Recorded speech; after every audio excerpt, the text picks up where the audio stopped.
Bonjour à tous et bienvenue dans cette nouvelle vidéo de blog.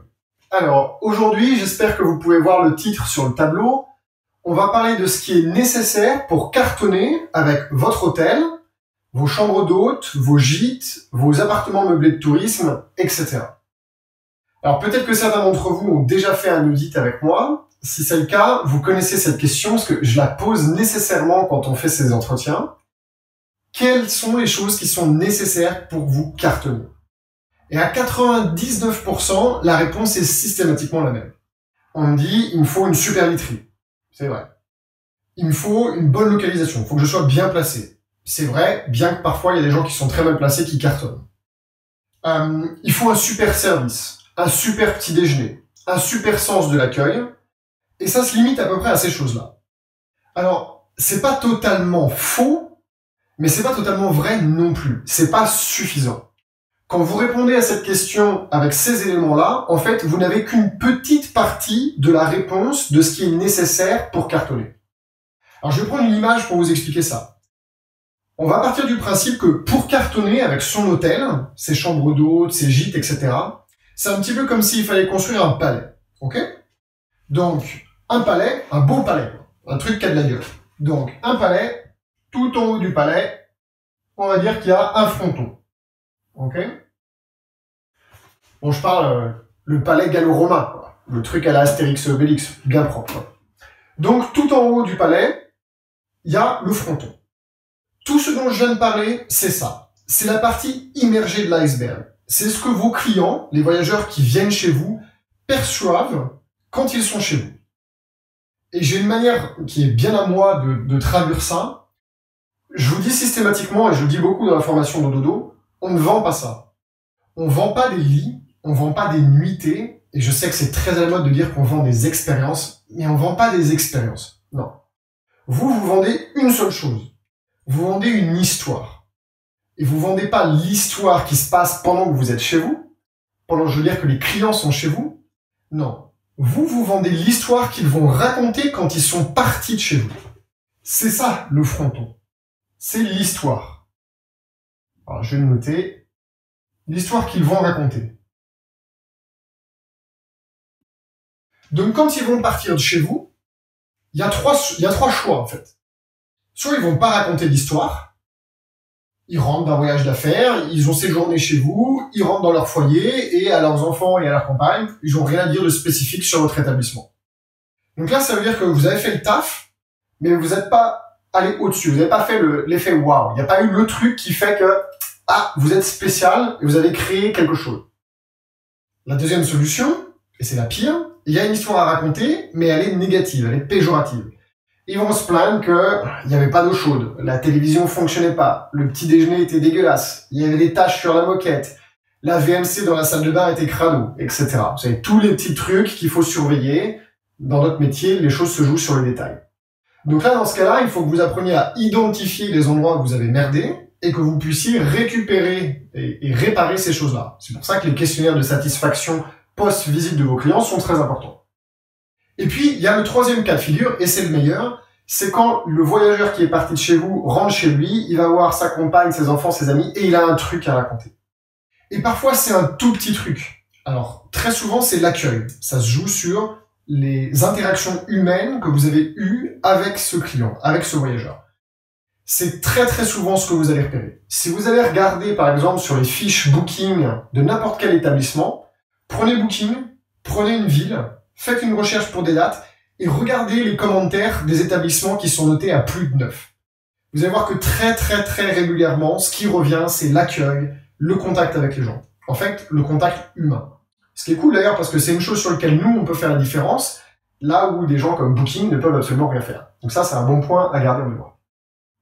Mais il n'y a pas que ça, il y a des toutes petites choses parfois. Moi, je me rappelle d'une campagne qu'avait fait Hilton aux États-Unis il y a quelques années, où ils avaient mis dans un des hôtels, c'était pas Hilton d'ailleurs, c'était le directeur de l'établissement qui avait pris cette initiative, un tout petit chevalet en carton sous les lits, où ils avaient écrit « Oui, oui, on nettoie ici aussi ».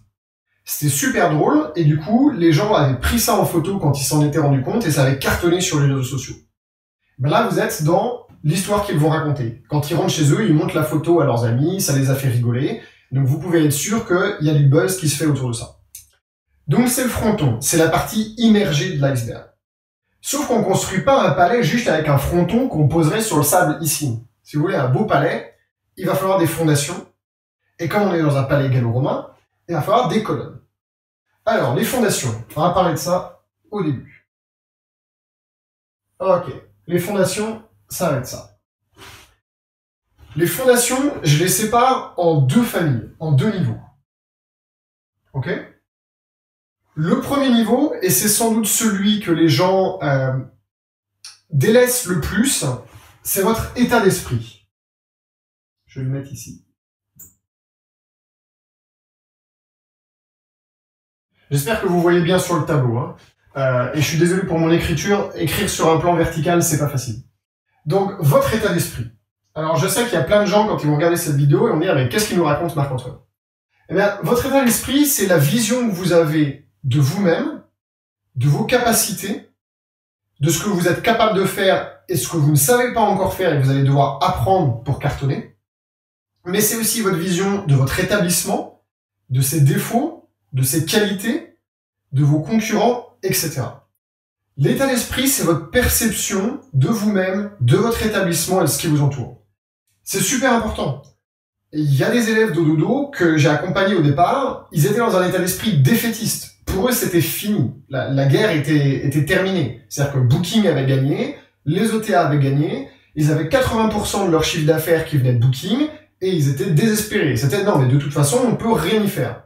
Alors que pas du tout. En fait, il faut commencer par changer l'état d'esprit, et après, vous allez voir qu'on peut poser des colonnes, et que tout ça va arriver avec la construction d'un palais global. Première chose, donc l'état d'esprit.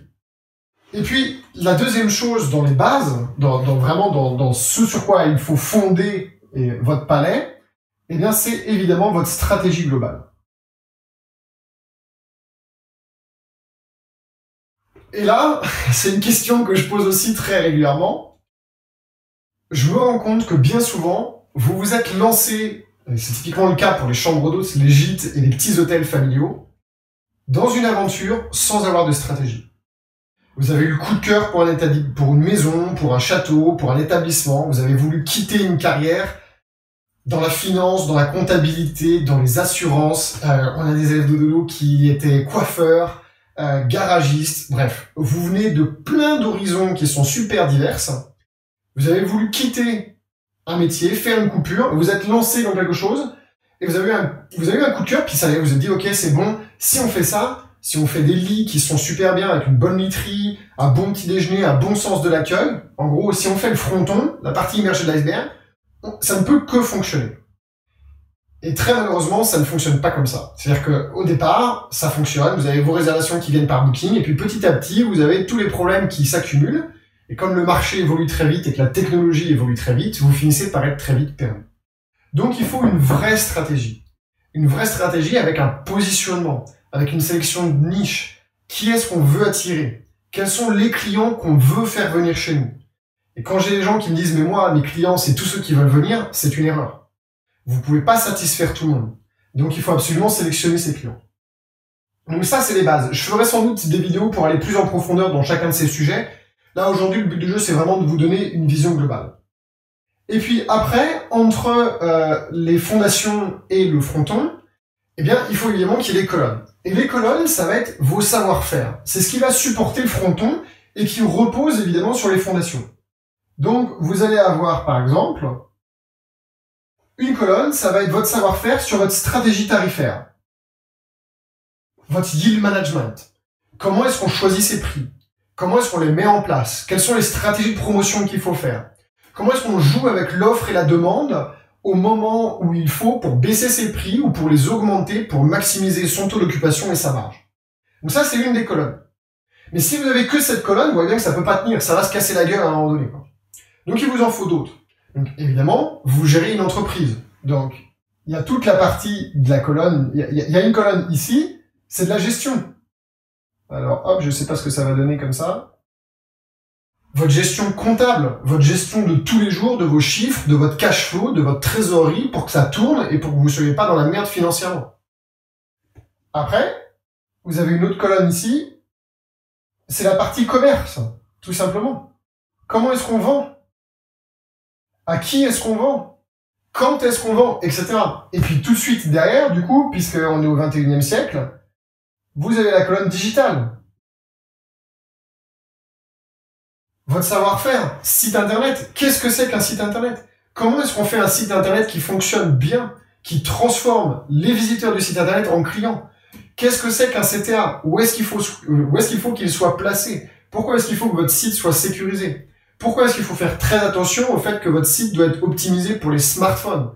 Comment est-ce qu'on fait pour être bien référencé en référencement naturel? Comment est-ce qu'on choisit ses mots-clés, etc., etc., etc. Alors, il y a plein de gens qui pensent que cette colonne-là, par exemple, ils peuvent la sous-traiter.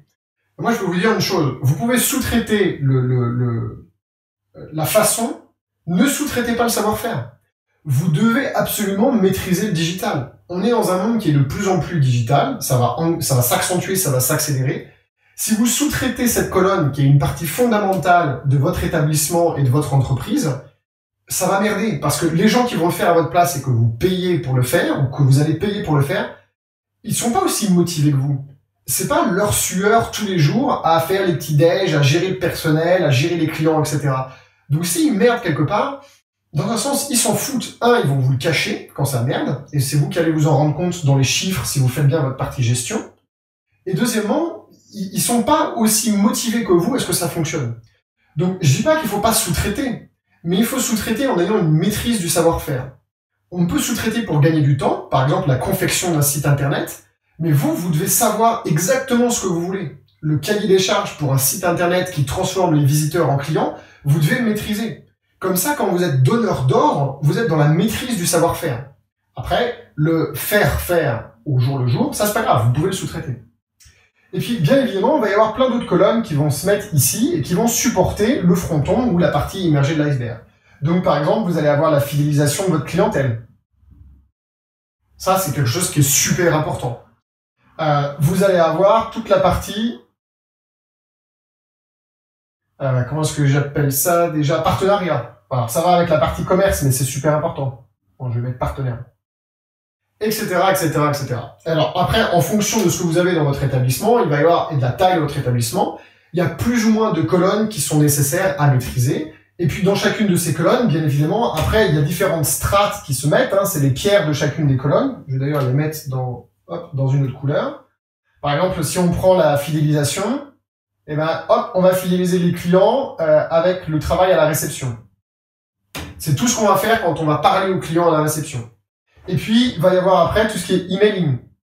Ok, on va fidéliser les clients parce que pour leur date d'anniversaire, pour Noël, pour ces choses-là, on va envoyer des emailing. Et puis, il y a une autre brique dans le savoir-faire pour la fidélisation, ça va être la reconnaissance client. Et ainsi de suite. Donc, en fait, chacune de ces colonnes, après, elle se décompose à chaque fois. Et évidemment, par exemple, en gestion, il va falloir savoir gérer votre compta. Et puis, il va falloir bien savoir gérer vos KPIs. Donc, tous les chiffres qu'il faut suivre au quotidien ou hebdomadairement pour bien gérer votre établissement. Est-ce que vous suivez que votre taux d'occupation? Dans ce cas-là, c'est une erreur. Est-ce que vous suivez d'autres? Les KPIs, pour ceux qui connaissent pas, je vais vous le mettre ici. C'est un acronyme anglo-saxon, ça veut dire Key Performance Indicator. C'est les indicateurs clés de performance. Votre taux d'occupation, c'en est un. Votre chiffre d'affaires, c'en est un.